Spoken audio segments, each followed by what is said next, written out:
Hello students, welcome back to the channel. Today we are going to discuss about the lecture 8 of chapter linear equation. Basically this is a word problem related series. Okay, today's video we are going to discuss about fraction of word problem. पिछले वाला lecture में हम 2 digit वाला numbers को किए थे. अभी क्या करने वाले हैं, fraction related. Okay, fraction related जो क्वेश्चन होता है, 2-3 क्वेश्चन लिखा हूँ.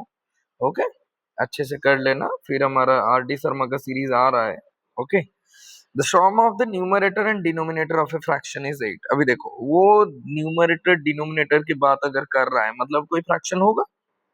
यस और नो होगा. तो फिर लेते हैं, let the fraction be x by y. तो फिर हम एक फ्रैक्शन ले जाते हैं जो कि एक्स बाय वाई है. अभी क्या दिया है, अकॉर्डिंग टू क्वेश्चन जो है, इसमें तुम यहाँ से लेकर यहाँ तक लिख लेना. According to question the sum of the numerator and denominator of a fraction is 8, blah blah blah blah blah, इतना लिख लेना. अभी मैं मैथमेटिकल लिखता हूँ. Sum of numerator and denominator, numerator कौन है भाई, एक्स है. डिनोमिनेटर कौन है, वाई है. तो फिर एक्स प्लस वाई जो होगा वो कितना होगा, 8 होगा. यही है तुम्हारा इक्वेशन 1. क्लियर, यही है इक्वेशन 1. फिर लिखते हैं अगेन करके जो सेकंड स्टेटमेंट दिया है कि if 3 is added to both the numerator and denominator the fraction becomes 3/4. मैं ज्यादा नहीं लिखता हूँ, टाइम चला जाएगा ना, तुम खुद से लिख लेना क्वेश्चन से. फिर से यहाँ से लेकर ये सब यहाँ तक. ओके, तो फिर क्या बोल रहा है, if 3 is added to both denominator and numerator, दोनों ऊपर भी नीचे भी अगर 3 ऐड हो रहा है, तो फिर अगर ऊपर ऐड हो रहा है तो फिर वो x+3 हो जाएगा. अगर नीचे ऐड हो रहा है तो फिर y+3 हो जाएगा. जी बिल्कुल हो जाएगा. अरे ये होने के बाद जो बच रहा है वो किसके साथ इक्वल हो जाएगा, 3/4 के साथ इक्वल हो जाएगा. तो फिर ये क्या होगा, डिस्ट्रीब्यूटिव प्रॉपर्टी डालेंगे, 4 whole into x+3 + 3 whole into y+3, जो कि कितना होगा, 4x+4 3 = 12 is equal to 3y+9, जो कि कितना होगा, दोनों दोनों को सारी चीज को एक साइड ले आओ, नंबर्स को राइट साइड ले जाओ. तो फिर 4x - 3y बाहर 9 था और ये 12 चला गया. तो फिर आंसर कितना बचा, आंसर बचा 4x - 3y, ये कितना, 9 - 12x इज इक्वल टू -4. इतना ही बचा. और यही है तुम्हारा इक्वेशन 2. अभी दोनों को ऐड कर दो. दोनों को ऐड करने से तो नहीं होगा. यहाँ पर देखो, इक्वेशन 1 जो है उसमें प्लस वाई है, बस 3 मल्टीप्लाई कर दो हो जाएगा. वही लिख लेते हैं, multiply multiply 3 in equation 1 and 1 in equation 2, then add both the equation. yes or no, दोनों इक्वेशन को ऐड करेंगे. वही करते हैं, इक्वेशन 1 इंटू क्या करते हैं, 3 करते हैं. तो फिर वो हो जाता है 3x + 3y is equal to 8×3 = 24. Equation 2 into क्या करते हैं 1 करते हैं. तो फिर वो क्या बन जाता है 4x - 3y जो होगा वो बन जाता है -4. अभी क्या करते हैं दोनों को ऐड करते हैं. तो फिर +3y - 3y कट जाएगा. हाँ, यही एलिमिनेशन ही है. 3x + 4x कितना हो जाएगा, वो 7x हो जाएगा. और 24 से 4 चला जाएगा तो आंसर हो जाएगा 21. तो फिर x क्या हो जाएगा, 21/7. 7×3 = 21. तो फिर x हो जाएगा 3. जी बिल्कुल हो जाएगा. अभी आते हैं अभी आते हैं आगे अभी आते हैं आगे.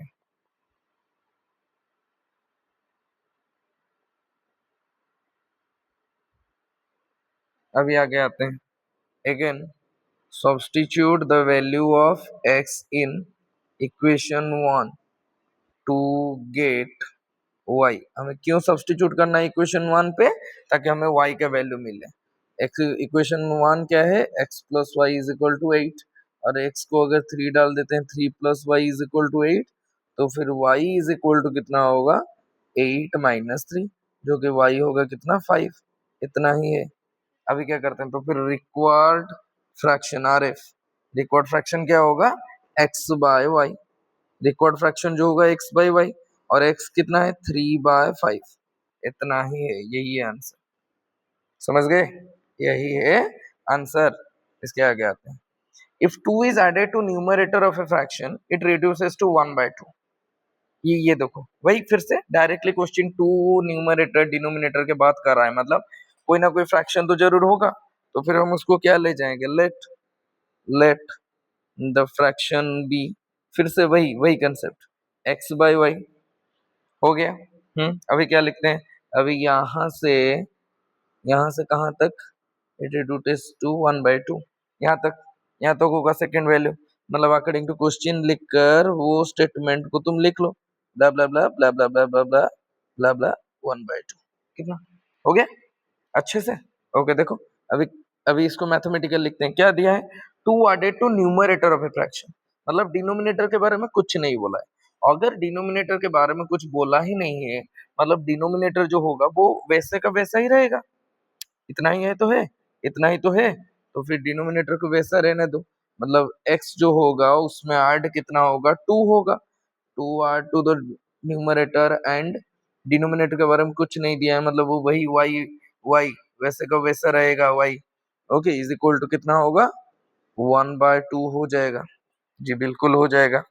अभी देखो इसको हम क्रॉस मल्टीप्लाई करेंगे, तो फिर 2 होल इंटू एक्स प्लस 2 होगा, जो कि कितना होगा, y होगा, तो फिर आंसर होगा 2x plus 4 is equal to y होगा, तो फिर आंसर क्या होगा, 2x माइनस वाई, जो कि होगा -4 होगा, ओके, जो कि 2x minus y plus 4 is equal to 0 होगा। नहीं तो यहीं पे ही रुक दो, इसको ऐसे ही रुक दो, कोई बात नहीं, इतना ही है, यही है तुम्हारा इक्वेशन 1। अभी आते हैं अगेन, अगेन सेकंड वाला जो स्टेटमेंट दिया है उसको लिख लो, if 1 is subtracted from the denominator it reduces to 1/3। क्या मतलब इसका, कि जो सब वो लिख लेना तुम स्टेटमेंट, क्लियर, मैं नहीं लिख रहा हूँ 1/3, स्टूडेंट लोगों को पता है कि सर जी नहीं लिखते, ओके, तो इसको मैथमेटिकली देखते हैं, मैथमेटिकली देखते हैं, if 1 is subtracted from denominator, मतलब न्यूमरेटर में कुछ नहीं किया है, अगर न्यूमरेटर कुछ नहीं किया है मतलब न्यूमरेटर जो x है वो x ही रहेगा, और y से कितना गया, -1 गया, आंसर कितना आया, 1/3 आया। अभी इसको अगर डिस्ट्रीब्यूटिव प्रॉपर्टी मतलब डिस्ट्रीब्यूटिव प्रॉपर्टी क्रॉस मल्टीप्लिकेशन डालेंगे, 3 होल इंटू वाई -1 होगा, तो फिर 3x माइनस वाई जो होगा वो -1 हो जाएगा। जी बिल्कुल हो जाएगा, बिल्कुल हो जाएगा, यही होगा तुम्हारा इक्वेशन 1। तो फिर वही करते हैं फिर से, कि देखो इक्वेशन 1 और 2 को अगर ध्यान देंगे तो फिर यहाँ पर भी -y है, यहाँ पर भी -y है, मतलब किसी एक में -1 मल्टीप्लाई कर देंगे तो फिर -y जो होगा वो +y हो जाएगा और उसका वैल्यूएशन सॉल्व हो जाएगा, इतने में ही है, इतने ही करते हैं भाई, वही लिखते हैं, multiply -1 in equation 1 and +1 in equation 2 and then add both the equation, फिर दोनों इक्वेशन को हम ऐड करते हैं, सही है, या इक्वेशन 1 इंटू -1 कितना होगा, 2x, 2x जो होगा वो -2x हो जाएगा, -y जो होगा वो +y हो जाएगा, और जो -4 है वो +4 हो जाएगा। फिर अच्छा इसको आगे करते हैं यार, यहाँ पर से थोड़ा सा स्पेस कम पड़ रहा है, ओके, इसको यहाँ से करते हैं, इसी साइड करते हैं,